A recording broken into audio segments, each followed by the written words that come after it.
Ja, kan nie meer dankbaar wees nie, regtig, dit was fantasties. Dit het jou definitief daai soos in Engels daai advantage gegee in jou beroep en ja, in die goed. 100%.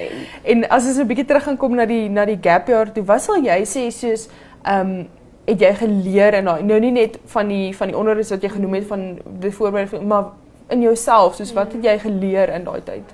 Sjoe, Rosanne, ek sal sê ek het geleer dat dit regtig oukei is om nie op die pas van die mense rondom jou te beweeg nie.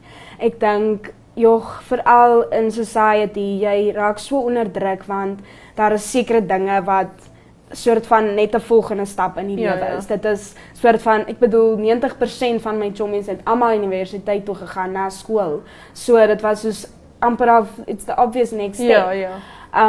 En dit het baie moed gevat om 'n stapie terug te vat en vir myself te kan sê, maar wie sê dit is 'n moed? Ja. En ek dink dit was vir my 'n groot lewensles, veral omdat dit so mooi uitgedraai het, veral omdat ek myself gevind het in daai jaar.